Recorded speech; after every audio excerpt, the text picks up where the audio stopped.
सुबह की हल्की ठंडी हवा शहर की सड़कों को छू रही थी। आसमान में बादल धीरे धीरे तैर रहे थे और सूरज अपनी सुनहरी किरणों से धरती को जगाने की कोशिश कर रहा था। जिला कलेक्ट्रेट के बाहर गाड़ियों की लंबी कतार लगी थी। आज जिले में विशेष निरीक्षण होना था और पूरा प्रशासन सतर्क था। लोग आपस में धीरे धीरे बात कर रहे थे।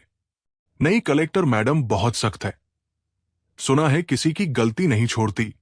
आईएएस है, दिल्ली से आई है। काले रंग की सरकारी गाड़ी धीरे से कलेक्ट्रेट के गेट के अंदर दाखिल हुई। गाड़ी रुकते ही ड्राइवर ने दरवाजा खोला। गाड़ी से उतरी आशिमा सिंह।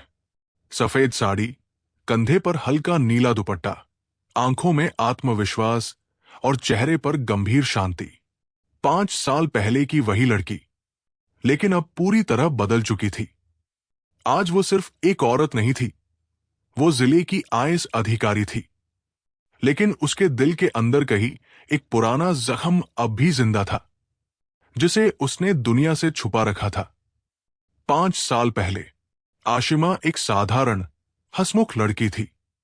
उसके सपने बड़े थे, आईएएस बनने के, लेकिन घरवालों ने जल्दी शादी तय कर दी थी। लड़के का नाम था राघव। राघव पढ़ा लिखा तो ज्यादा नहीं था, लेकिन दिल का बहुत साफ था। छोटा सा काम करता था, मेहनती था और आशिमा से बेहद प्यार करता था। शादी के शुरुआती दिन बहुत अच्छे थे। राघव सुबह चाय बनाकर देता, आशिमा पढ़ाई करती। दोनों छत पर बैठकर सपनों की बातें करते। एक दिन तुम बड़ी अफसर बनोगी, राघव मुस्कुराकर कहता। आशिमा हंस देती, और तब मैं सबको कहूंगा, देखो ये मेरी पत्नी है।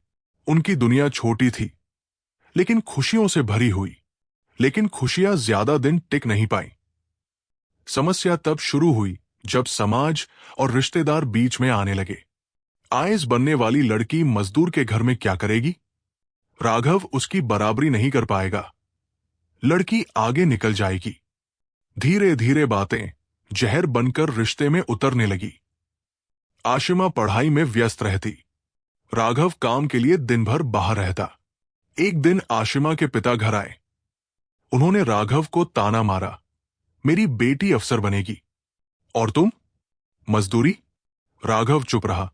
उस दिन पहली बार उसके आत्मसम्मान को चोट लगी। घर में झगड़े बढ़ने लगे। आशिमा बीच में फंस गई। एक तरफ उसका सपना, दूसरी तरफ उसका विवाह, और फिर एक गलतफहमी ने सब खत्म कर दिया। एक रात आशिमा देर तक कोचिंग से लौटी। घर में राघव गुस्से में बैठा था। कहाँ थी तुम? उसने पूछा।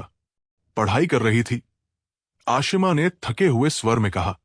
लेकिन पड़ोसियों की बातों ने राघव के मन में शक भर दिया था। बहस बढ़ी, आवाजें ऊंची हुई, और गुस्से में राघव ने वो शब्द कह दिए जो किसी रिश्ते को हमेशा के लिए तोड़ देते हैं। अगर तुम्हें मेरी जरूरत नहीं तो ये रिश्ता खत्म। आशिमा की आंखों से आंसू बन निकले। कुछ महीनों बाद कोर्ट में दोनों आमने सामने खड़े थे। तलाक हो गया। दोनों अलग रास्तों पर चल पड़े। तलाक के बाद आशिमा टूट गई थी, लेकिन उसने खुद को संभाला। दिन रात पढ़ाई की, अपमान को ताकत बना लिया, और आखिरकार वो आईएएस बन गई। सबने ताली बजाई, पर किसी ने नहीं देखा कि सफलता के पीछे कितनी रातें रोते हुए गुजरी थी। उधर राघव, उसने शहर छोड़ दिया। छोटे मोटे काम करते करते आखिर मजदूरी करने लगा। वो किसी से शिकायत नहीं करता था, बस चुपचाप जी रहा था। आशिमा निरीक्षण के लिए निकली। गाड़ी शहर से निकलकर निर्माणाधीन सरकारी आवास योजना के पास रुकी। अधिकारियों की भीड़ उसके पीछे चल रही थी। काम की गुणवत्ता चेक करनी है, उसने सख्त आवाज में कहा। मजदूर लाइन में खड़े थे। धूल उड़ रही थी, हथौड़ों की आवाज गूंज रही थी। आशिमा धीरे धीरे आगे बढ़ी, और अचानक उसके कदम रुक गए। उसकी नजर एक आदमी पर जाकर ठहर गई। सूरज की तेज रोशनी में पसीने से भीगा चेहरा, फटे कपड़े, हाथों में सीमेंट। वो आदमी ईंट उठा रहा था। आशिमा की सांस रुक गई। वो राघव था, उसका तलाकशुदा पति। 5 साल बाद उसके सामने एक मजदूर बनकर खड़ा था। राघव ने भी सिर उठाया। दोनों की आंखें मिली। समय जैसे थम गया। ना गुस्सा, ना शब्द, बस एक लंबी खामोशी। अधिकारियों को समझ नहीं आया कि कलेक्टर मैडम अचानक क्यों रुक गई। आशिमा का दिल जोर जोर से धड़क रहा था। जिस इंसान को उसने पीछे छोड़ दिया था, वो आज उसके सामने था।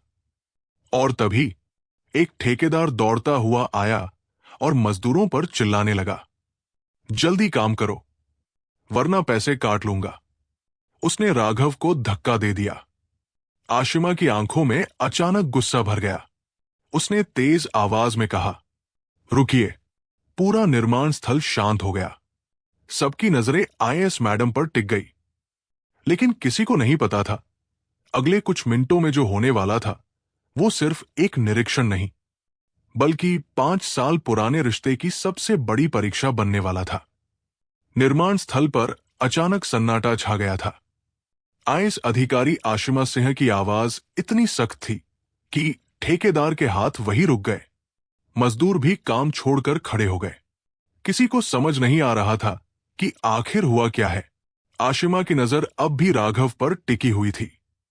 5 साल, 5 लंबे सालों के बाद वो उसे देख रही थी।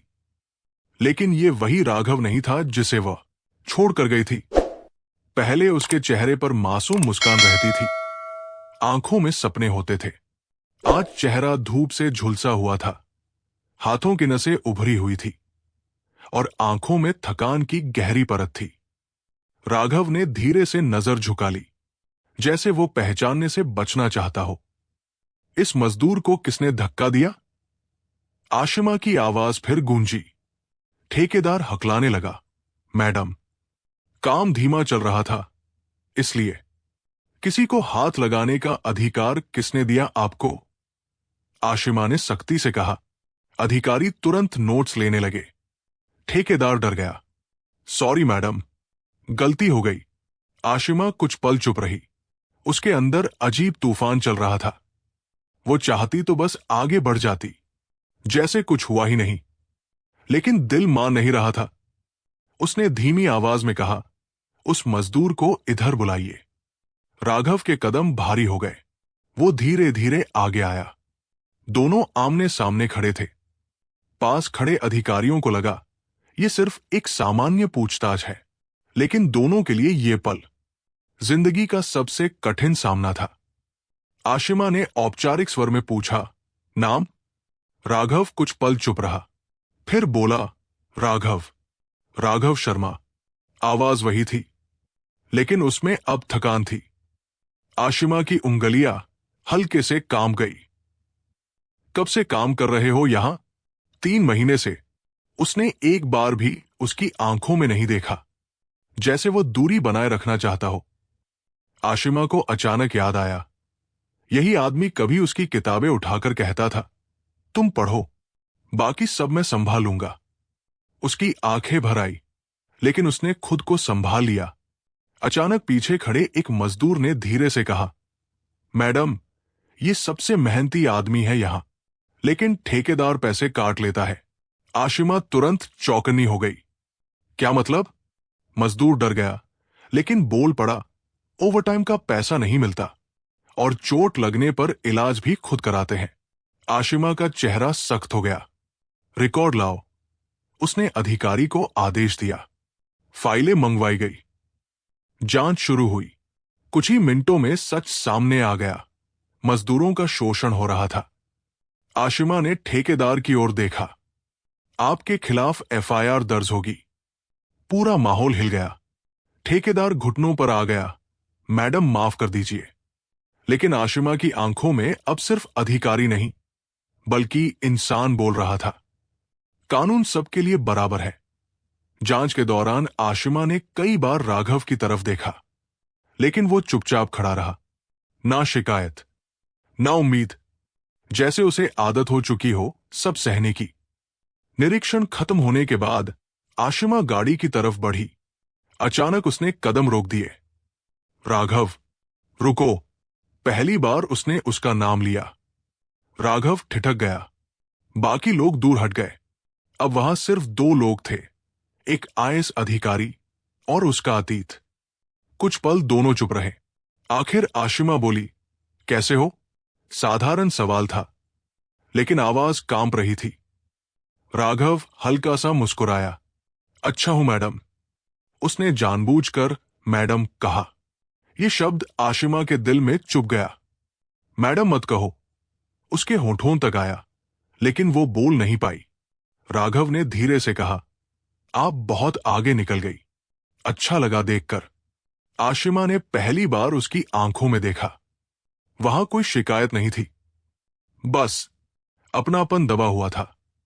आशिमा ने हिम्मत करके पूछा, तुमने दूसरी शादी नहीं की? राघव हल्का सा हंसा। हर किसी की किस्मत में दोबारा शुरुआत नहीं होती। उसकी बात सुनकर आशिमा का दिल भारी हो गया। कुछ पल बाद राघव मुड़ने लगा। तभी पीछे से एक छोटा लड़का दौड़ता हुआ आया और राघव से लिपट गया। पापा! आशिमा जैसे पत्थर बन गई। उसकी सांस अटक गई। राघव घबरा गया। तुम यहां क्यों आए? उसने बच्चे से कहा। बच्चा मासूमियत से बोला, दादी ने भेजा। दवाई लेनी है। आशिमा की दुनिया जैसे घूम गई। पापा? उसने कांपती आवाज में पूछा। ये? राघव चुप हो गया। उसकी खामोशी में एक ऐसा राज छिपा था जिसने अगले ही पल सब कुछ बदल देना था। आशिमा के मन में हजार सवाल उठने लगे। क्या राघव आगे बढ़ चुका था? क्या उसकी नई जिंदगी शुरू हो चुकी थी? लेकिन सच अभी सामने आना बाकी था। निर्माण स्थल की हलचल अब धीरे धीरे सामान्य हो रही थी, लेकिन आशिमा के अंदर सब कुछ बिखर चुका था। उसकी नजर उस छोटे बच्चे पर टिकी हुई थी जो राघव का हाथ पकड़े खड़ा था। पापा, चलो ना, बच्चे ने मासूमियत से कहा। यह शब्द बार बार आशिमा के कानों में गूंज रहा था। 5 साल पहले जिस रिश्ते को उसने खत्म किया था, क्या राघव ने सच में नई जिंदगी शुरू कर ली थी? उसका दिल अचानक भारी हो गया। आशिमा ने खुद को संभालते हुए पूछा, तुम्हारा बेटा है? राघव कुछ पल चुप रहा। उसकी आंखों में झिझक थी। फिर उसने धीरे से कहा, हां, लेकिन कहानी उतनी सीधी नहीं है। आशिमा का दिल तेज धड़कने लगा। वो अब आईएएस अधिकारी नहीं, सिर्फ एक औरत थी जो अपने अतीत का सच जानना चाहती थी। उसने अधिकारियों से कहा, आप लोग आगे बढ़िए, मैं थोड़ी देर में आती हूं। सब लोग दूर चले गए। अब वहां सिर्फ 3 लोग थे, आशिमा, राघव और वो छोटा बच्चा। राघव बच्चे के सिर पर हाथ फेरते हुए बोला, इसका नाम आरव है, लेकिन ये मेरा बेटा नहीं है। आशिमा चौंक गई। क्या मतलब? राघव ने गहरी सांस ली। ये मेरे बड़े भाई का बेटा है। भाभी की तबीयत खराब थी, दोनों एक हादसे में चले गए। तब ये सिर्फ 2 साल का था। आशिमा की आंखें फैल गई। फिर इसे कोई अपनाने वाला नहीं था। मां बूढ़ी थी, तो मैंने इसे अपने पास रख लिया। आरव मासूमियत से मुस्कुरा रहा था। उसे नहीं पता था कि उसकी मौजूदगी किसी की दुनिया हिला रही है। आशिमा के दिल से अचानक एक भारी बोझ उतर गया, लेकिन साथ ही एक दर्द उठ खड़ा हुआ। राघव अकेला था, हमेशा से। कुछ देर दोनों चुप रहे। हवा में धूल उड़ रही थी। आखिर आशिमा ने धीरे से पूछा, राघव, उस दिन तुमने मुझ पर शक क्यों किया था? यह सवाल 5 साल से उसके दिल में बंद था। राघव की आंखें झुक गई। मैंने शक नहीं किया था। आशिमा चौंक गई। लेकिन तुमने कहा था कि... राघव ने उसकी बात बीच में रोक दी। मैंने जानबूझकर कहा था। आशिमा जैसे सुनकर जम गई। क्या? राघव की आवाज भारी हो गई। तुम आईएएस बनना चाहती थी, और मैं देख रहा था कि मेरे कारण तुम रुक रही हो। तुम्हारे घरवाले रोज तुम्हें मेरे खिलाफ भड़काते थे। उसकी आंखों में दर्द साफ दिखाई दे रहा था। उस दिन तुम्हारे पापा मुझसे मिले थे। उन्होंने कहा, अगर मैं तुम्हारी जिंदगी से हट जाऊं तो तुम पूरी तरह पढ़ाई कर पाओगी। आशिमा के पैरों तले जमीन खिसक गई। तो तुमने? हाँ, राघव बोला, मैंने जानबूझकर खुद को गलत बना दिया ताकि तुम मुझसे नफरत करके आगे बढ़ सको। आशिमा की आंखों से आंसू बहने लगे। 5 साल तक वो सोचती रही कि उसका रिश्ता शक और अहंकार की वजह से टूटा, लेकिन सच ये था, राघव ने खुद को कुर्बान कर दिया था। तुमने मुझे बताया क्यों नहीं? आशिमा की आवाज कांप रही थी। राघव हल्का सा मुस्कुराया। अगर बता देता तो तुम कभी मुझे छोड़ती नहीं। ये सुनकर आशिमा रो पड़ी। उसके सामने खड़ा आदमी वही था जो हमेशा उसकी खुशियों को खुद से पहले रखता था। मैंने तुम्हें गलत समझा, उसने धीमे से कहा। राघव ने सिर हिलाया। नहीं, गलती मेरी थी। मैंने फैसला अकेले लिया। कुछ पल दोनों खामोश रहे। 5 साल की दूरी कुछ मिनटों में आंखों से बह रही थी। तभी आशिमा के फोन पर कॉल आया। एसपी ऑफिस से खबर थी। मैडम, जिस ठेकेदार पर आपने एफआईआर करवाई थी, उसने शिकायत दर्ज करवाई है कि मजदूरों ने मिलकर काम रोका था। कुछ लोगों के नाम भी दिए हैं। किनके? आशिमा ने पूछा। फोन के दूसरी तरफ से जवाब आया। राघव शर्मा का नाम सबसे ऊपर है। आशिमा का दिल धक से रह गया। राघव शांत खड़ा था, जैसे उसे पहले से पता हो। तुमने कुछ किया है? आशिमा ने घबराकर पूछा। राघव ने धीमे से कहा, मैंने सिर्फ मजदूरों के हक की बात की थी। शायद यही मेरी गलती है। अब मामला व्यक्तिगत नहीं रहा था। कानून और रिश्ते आमने सामने खड़े थे। आईएएस अधिकारी आशिमा सिन्हा को फैसला लेना था। क्या वो कानून निभाएगी या उस इंसान को बचाएगी जिसने कभी उसके लिए सब कुछ छोड़ दिया था? आशिमा की आंखों में संघर्ष साफ दिखाई दे रहा था, और यही संघर्ष आगे उनकी जिंदगी की दिशा तय करने वाला था। शाम ढल रही थी। सूरज की लाल रोशनी निर्माण स्थल पर फैल गई थी।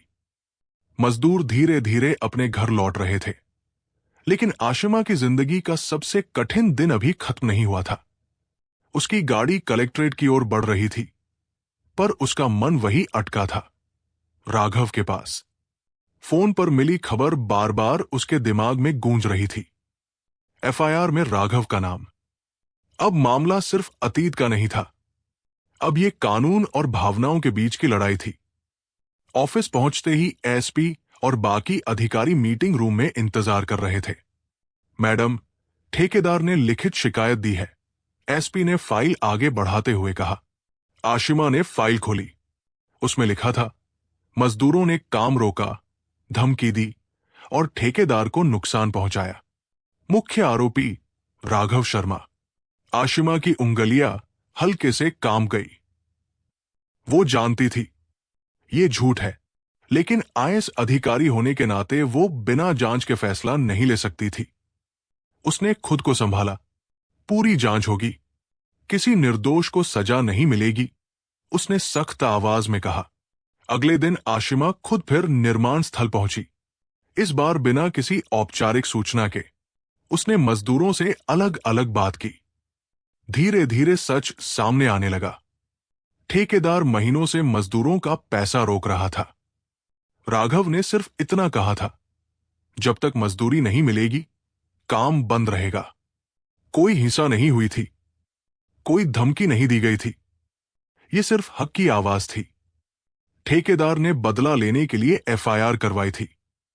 आशिमा की आंखों में अब गुस्सा था, लेकिन इस बार व्यक्तिगत नहीं, न्याय का। कलेक्ट्रेट में आपात बैठक बुलाई गई। सब अधिकारी मौजूद थे। आशिमा ने साफ शब्दों में कहा, जांच के अनुसार मजदूर निर्दोष है। ठेकेदार ने झूठी शिकायत दर्ज करवाई है। एफआईआर तुरंत रद्द की जाए और उसके खिलाफ कानूनी कार्रवाई शुरू हो। कमरे में सन्नाटा छा गया। एक अधिकारी बोला, मैडम, मीडिया में सवाल उठ सकते हैं। आशिमा ने दृढ़ आवाज में कहा, कानून सच के साथ खड़ा होता है, डर के साथ नहीं।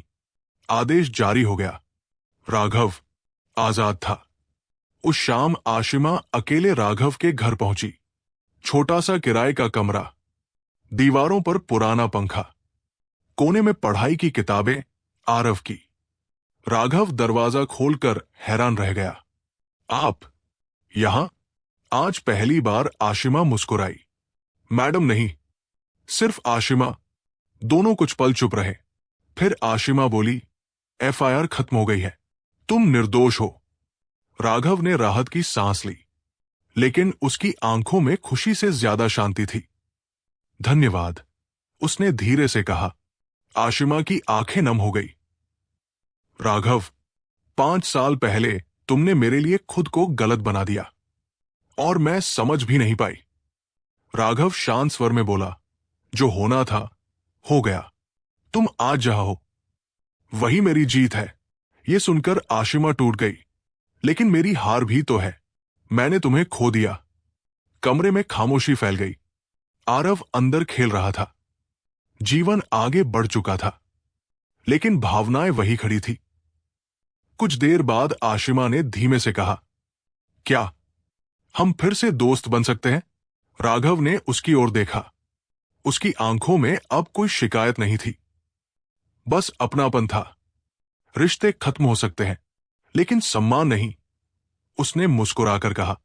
आशिमा की आंखों से आंसू बन निकले। उसने पहली बार महसूस किया, सच्चा प्यार हमेशा साथ रहने का नाम नहीं होता। कभी कभी दूर रहकर खुश देखना भी प्यार होता है। कुछ महीनों बाद जिले में मजदूरों के लिए नई योजना शुरू हुई। न्यायपूर्ण मजदूरी, बच्चों की शिक्षा और स्वास्थ्य सुविधा। उस योजना का नाम था नई राह। उद्घाटन समारोह में मजदूरों के बीच राघव भी खड़ा था। स्टेज पर खड़ी आईएएस आशिमा सिंह ने भीड़ की ओर देखा। दोनों की नजरें मिली। इस बार दर्द नहीं था, बस एक शांत मुस्कान थी। सूरज ढल रहा था, लेकिन किसी नई सुबह का संकेत दे रहा था। 2 लोग, 2 अलग रास्ते, लेकिन दिल में सम्मान और अधूरी सी मोहब्बत के साथ। कभी कभी जिंदगी हमें वही नहीं देती जो हम चाहते हैं, लेकिन वो जरूर देती है जो हमें बेहतर इंसान बना दे।